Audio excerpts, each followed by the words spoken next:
So I'll do myself, a little introduction to what we're here today, introduce the panel, we'll have some presentations, and then we'll have some breakout groups also to do some more work. So who am I? I am Kelly Jones, and I am currently the Deputy Director of Administration and Community Engagement for Regulatory Services. It's a very long title, but I enjoy it. I enjoy all parts of it. And like I said, it's really great to be here because this particular subject is really near and dear to my heart. And as it turned out, I started with the city over 25 years ago. And my first job with the city was to staff an organization called the Committee on Urban Environment. I don't know, anybody around here long enough to know Q? Katie, were you on Q at one time? Okay. And so again, that to me, I think it's great that we're reviving that conversation. So the mission of the Committee on Urban Environment really was to promote urban design, preservation, and history, and to showcase how attention to the built environment can really connect people, culture, and communities.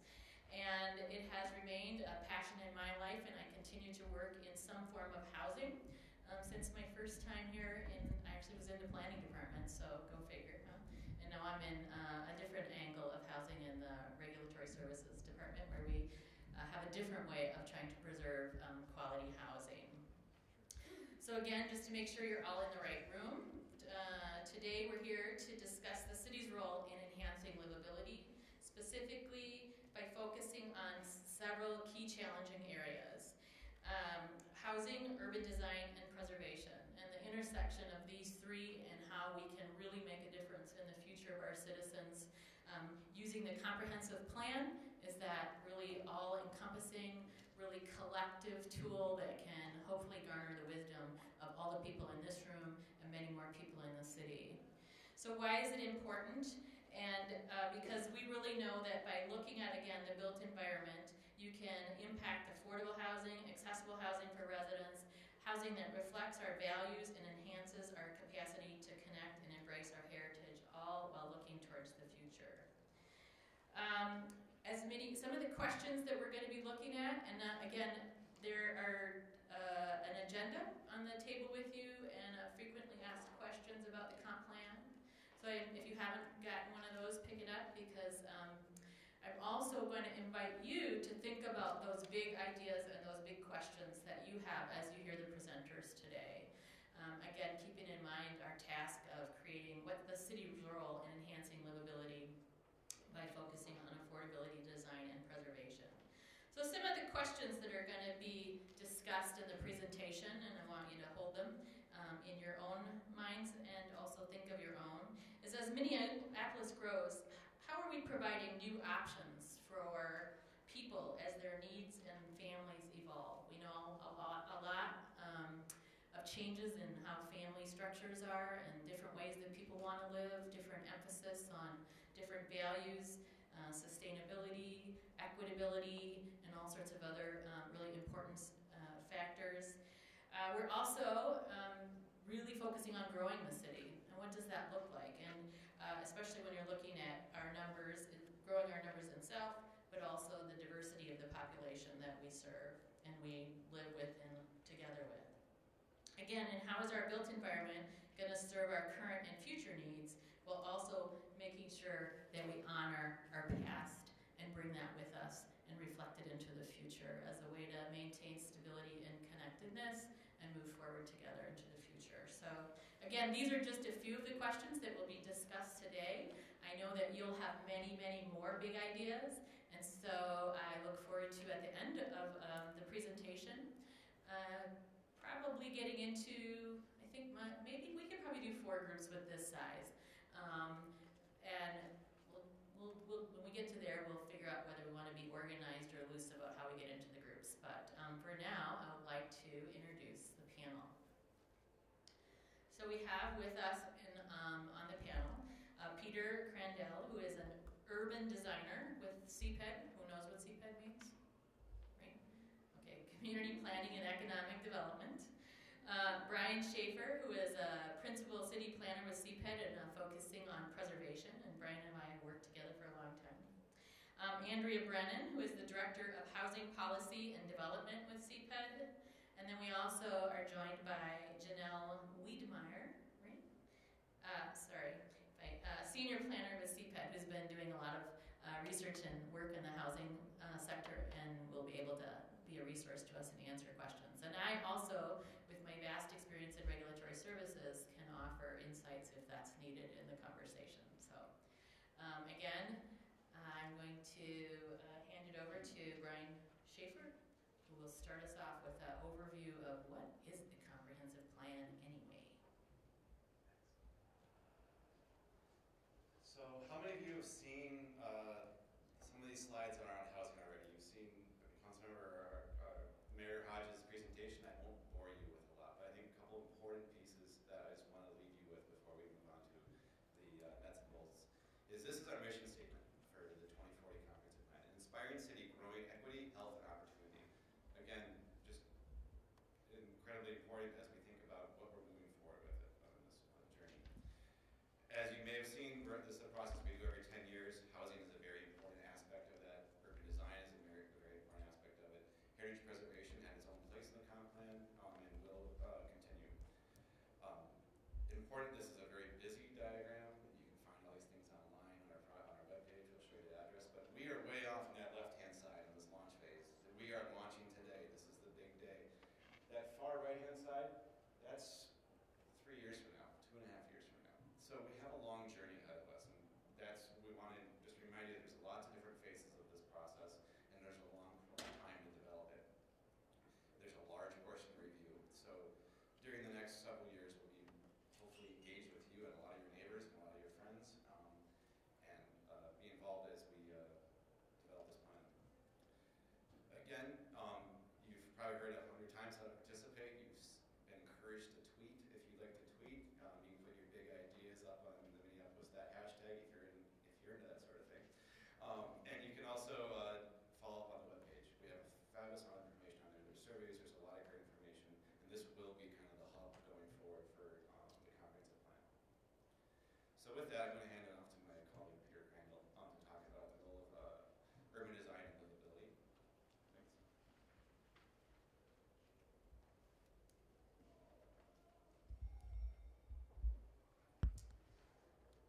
Hi, my name is Peter Crandall. I am an urban designer with the city of Minneapolis. It's a relatively new role for the city, and we are currently sort of building our capacity. Urban design is obviously not new, as we just heard, but we're starting to develop some new tools and new resources to think about how we can enhance our public realm and how we can find new ways to connect in Minneapolis through public space. So when we think about urban design, we often use this term public realm, and I thought maybe I would just give a little definition of the way that we think about that. In its sort of simplest sense, we think of the public realm as the place where strangers meet. So it's the place where you encounter your community and people that you might not otherwise connect with in your daily life. So that's any publicly accessible space like a street or a sidewalk or a park or a plaza or even an internal lobby space or like the IDS Center. So it's really any publicly accessible space where you might encounter other community members. And we like to think really intentionally about this space because it's a space where connection happens and where people can become connected to their sense of place and identity in a more robust way. So we're framing our thoughts kind of today through two lenses. One, which is what are the current challenges that we're facing in the city, and then what are our future needs going to be looking forward to 2040. So with urban design, we face some big challenges, but some really good opportunities too. This is a diagram from a recent project that we are completing, which is the downtown public realm framework. And what we're doing is trying to think really intentionally about different elements in the public realm and how we can enhance someone's experience in downtown, but then also citywide see in this diagram is calling out different elements that are present in the streetscape that you might not think about, but which are intentionally placed in various ways and configurations to encourage certain kinds of street activity and life, such as bus shelters, place branding and identity strategies, greening, benches, things like that. So that's one area that we are focused on. We have a lot of challenges in terms of funding. There's not a lot of money to do public realm enhancement. And so one of the goals of this plan is to provide ways for the massive amount of development investment and private dollars that are coming into the city to start contributing to public life by enhancing the streetscape. So this plan lays out a way for development to contribute to that. Another challenge that we're going to be talking about is managing growth in the built environment. And my background is in architecture, so when I think about growth, I think about buildings a lot. And this was a recent project brought forward by one of our council members to change ordinance to allow for what are called accessory dwelling units, which are basically another housing unit on your property. And it can be either an external building like this one, either above a garage or separate from the house. It can be attached, or it can be an internal unit. But basically it creates a way to integrate more density into lower density neighborhoods, like single family neighborhoods. And urban design was really involved in thinking about how do we allow for these kinds of things to happen without interfering too much with the existing built environment. So how do we integrate these kinds of housing options into the urban fabric and design them in such a way that they complement our existing character and urban design quality. This is an image of one of the first detached accessory dwelling units going up in Minneapolis. So this is starting to happen, and I think it's an exciting way to bring a new type of housing option to the city for people who either want to age in place and stay in their property, or have a multi-generational family household. So it's just another option as we are managing growth in our city. Another thing that we're involved in is a thing called placemaking, which is a relatively new term, but kind of goes back to that idea of finding new ways for people to connect in public space. And so what we are doing, and what people all around the country are doing in this practice, is trying to activate underutilized public space. So we have a lot of open space that's really kind of dead, like it's not really used that often. This is a picture of what is called the CPRO site. It's by the Midtown Global Market, for those of you who are familiar with that, and next to the Midtown Greenway.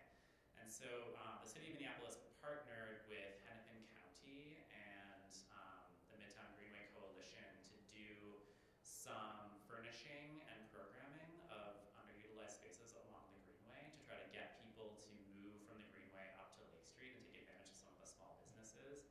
So you see we did some painting on the sidewalk here to indicate where to go to get to the Midtown Global Market. There's some furnishing there for people to relax and do some people watching along the Greenway, which there aren't very many opportunities for. And then there's a beanbag toss. So, really simple, kind of easy interventions, but they're ways that, people can start to experience a space in a new way and sort of pause and look around themselves and maybe even connect with someone new that they haven't met before. So those are a few strategies that urban design is moving forward with and thinking about enhancing livability in the city. And then I'll turn it back to Brian to talk a little bit about preservation's role.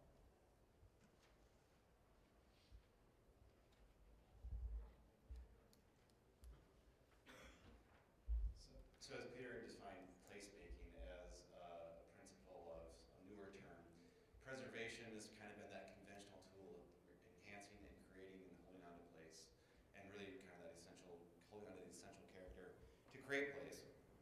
This is a successful example. This is Main Street and along the riverfront. Sandy, Main is just to the right of the screen. Again, it's this idea that we've created together is the essential place and the essential character that is kind of so important to a lot of people about the character. And so this is that kind of nexus between and really what's been at the core of the preservation movement. As Peter said, we're going to talk a little bit about challenges and the needs of the future. And one of our challenges that we really face is that the Preservation Commission in the city of Minneapolis was created in 1972, so we're almost 45 years old. Between 1972 and 1990, over 9 historic districts were created and 115 individual sites were designated. That's a lot. Since 1990, that was 18 years. No, we've had 26 years since 1990. We've done six historic districts and 45 landmarks. And that's not because of, there's lots of probably reasons for why that is the case, but one of the reasons we're encountering is, one of the challenges is we've designated the Gaucher, we've designated the East Lake style homes, Victorian style homes that we all kind of agree on, prairie school homes that are kind of these big things that are kind of obvious in the preservation world. But now we're kind of moving away from that. We're pivoting away from that. We have a lot of examples of East Lake and prairie school architecture through the city, but we don't have a lot of examples of other types of architecture. And some of that's not quite loved yet, and it might be loved in a few more years. Some of those examples are mid-century modern homes. IDS is a great example of a mid-century modern building. The Rambler and the 1.5-story home. I live in a 1949 house in the Orange neighborhood. That is an architectural type that is also worth saving. It may not be recognized today, but it'd be something in the future. So building that recognition of those is one of the challenges that preservation faces. And also a lot of the districts that we have left are eclectic. They're not quite as contiguous. They don't have that same kind of feeling, that same connectivity that some of the other districts, like the Warehouse District has, or the Healy Block, or Milwaukee Road, or Milwaukee Avenue. Those are districts. If you don't know them, I'm happy to spend some time with you and talk to you, show you where they are and let you experience those. So we have those resources, but we also have resources that are really struggling. They don't quite have the same integrity. They aren't quite kept up to the same level that we would expect a historic property to be kept up at. So when we come forward and look at those, we kind of overlook them. And additionally, we overlook a lot of the cultural past of the city of Minneapolis, where the stories and events aren't quite embodied very well in architecture or the built environment, and we need to work harder at that. Specifically, we're doing a lot of work this last year on African American history, as recognizing that and designating the spokesman recorder building as one of those examples. But resources are also incredibly important to the sense of place. This is a section of West Broadway Avenue, and you can see that this would be, in any small city in Minneapolis or outside of Minneapolis, this would be the Main Street, and we would be recognizing that as a very huge opportunity to kind of create place.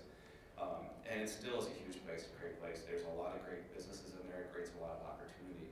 But it's also, as you can see, it's taken its beating over the years. Across the street, we've lost what's across the street. Now it's a strip mall. We also see a lot of the buildings and windows are somewhat compromised, if you will, closed up, changed, altered. And these make it really hard to designate these properties. We've gone through and tried to look at how the best way to help make preservation as we know it, which is in the city of the case of regulatory work. We don't have the carrots, we have the sticks. The National Register is the place where they offer money, and these type of resources are really difficult to bring forward to that kind of level because of their condition and because of their context. Across the street is a great example. So we need to start thinking about preservation a little bit differently. I know it's been something that's been thought of that way for years within the city, but in a little bit of a different lens, is that preservation isn't the tool that's going to necessarily come in from the city's point of a regulatory aspect, but these places are incredibly important to the sense of place. This is what makes Minneapolis unique. You think about the streetcar infrastructure, you think about that place where you go to get your coffee, your restaurant down the corner. That is just a 2-story or a 3-story, maybe even a 1-story streetcar era development. That kind of gets overlooked. It doesn't quite stand there as kind of the backdrop to place versus the actual place. But when those places are threatened, people really come out in the woodwork to protect those. But it's really difficult to protect them at the end. So we need to work on ways of moving that forward. And so one of the big things we need to think about is viewing these buildings as assets. These are assets of our community. These are assets that become the cornerstone of a place-based strategy. These are that kind of hallmark terms, enhance our character. So preservation is not just a tool that we should be using, and it's probably not the best tool as a regulatory tool. This is an example in Northeast. This is the Crown Center. I don't know if you've been up there. This is a project that was done by a local developer. The lower image is of Bauhaus Brew Labs. If you drink beer, I don't want to encourage it. But it's a great place to go and experience what was once a pretty lost piece of industrial heritage and has been brought back. And this may be more of an extreme example because of its industrial heritage and kind of things that's kind of hot right now.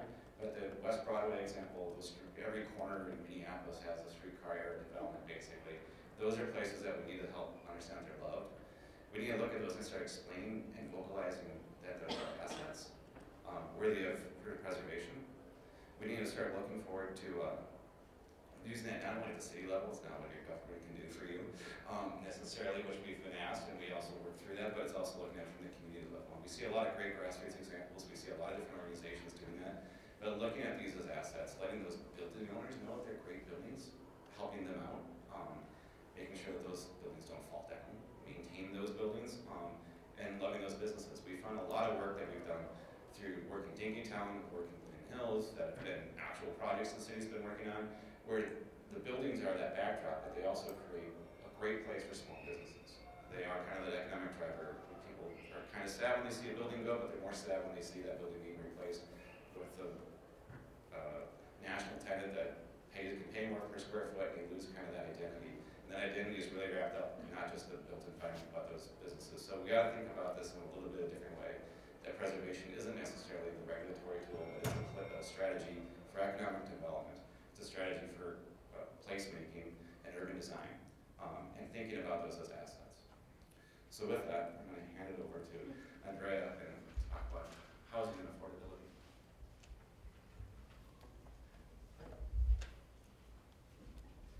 Okay, thank you.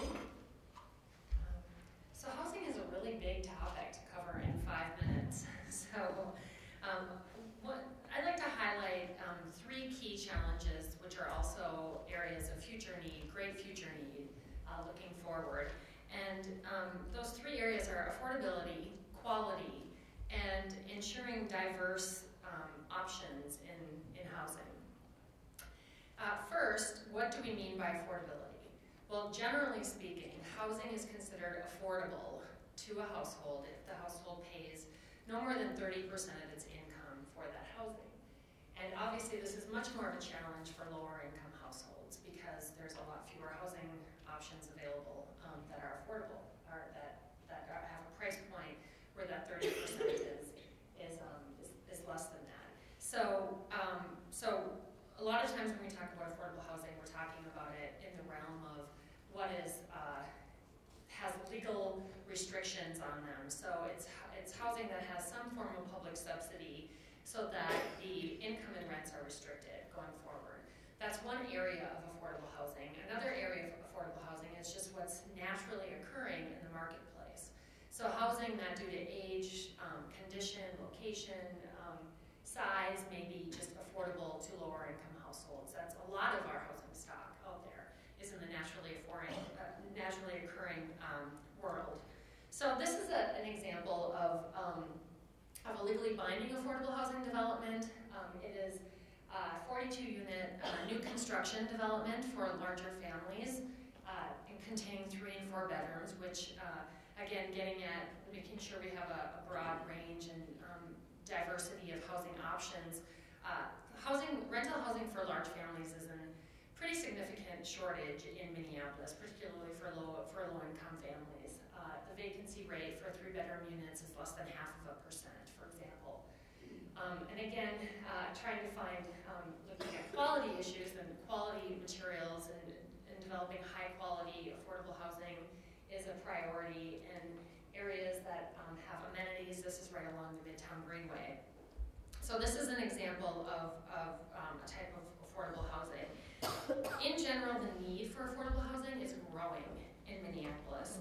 According to HUD and Met Council data, there are 11,000 fewer housing units that are affordable to low-income renters in Minneapolis today than there were in 2000. So that's 11,000 fewer units that are affordable to low-income renters in Minneapolis. And that's despite the fact that the city has continued to invest. The city council goal is to invest $10 million annually in the production of new affordable housing development. Oftentimes over the last decade, that goal has been met. And so even though we're producing new affordable housing and continue to prioritize doing that, still, because generally wages have not kept up with housing costs, particularly for lower wage jobs, that we've not been able to keep pace with the need for affordable housing. Another indicator of the need for affordable housing is what's called the cost burden rate.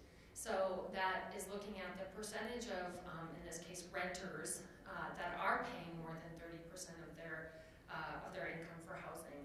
And in 2000, the percentage of low-income renters paying more than 30% was 64%. Now that percentage is 10% higher. So now 74% of low-income renters are considered cost burden or paying more than 30% of their income for housing.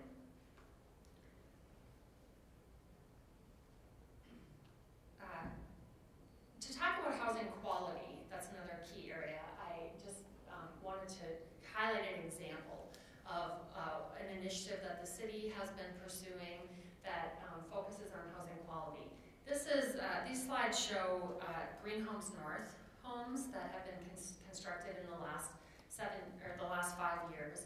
Green Homes North is an initiative to develop 100 new construction homes that are energy efficient in North Minneapolis. The city owns about 350 currently, 350 vacant lots that could be used for new single-family home construction throughout the city. The majority of those lots are in North Minneapolis. So Green Homes North, so far 55 housing units have been developed, and there's another 25 that are starting construction this year. But these slides show not just the high quality of housing that is being built through this program, but also that there are diverse housing options. So the upper right-hand corner photo, that's more of a traditional single-family home, 3-bedroom, 2-bathroom. To the upper right-hand corner, that house was developed by Art Space, and it is live-work housing. There's space there for artists to work in. The lower left-hand corner is a house that was developed to be with universal design principles, and it's fully accessible, so meeting the needs of household members that may be disabled or those that want to age in place. And then the lower right-hand corner is a community land trust house that actually has an accessible dwelling unit that is on the rear, so that it could be used for multi-generational housing or also for households that want to age in place. This is an example of, again, another legally binding affordable housing development, and it is 62 units of affordable senior housing that, again, is located near transit. As we continue to struggle with needing more affordable housing, that another sort of policy direction that the city has been moving more toward is trying to locate affordable housing or fund affordable housing that's near transit, so that combined transportation costs and housing costs for a household can be more affordable. So this is an example of one of those investments. So again, just an overview of 3 major challenge areas and need for the future: affordability, quality, and expanding housing diversity and housing options for a range of different households.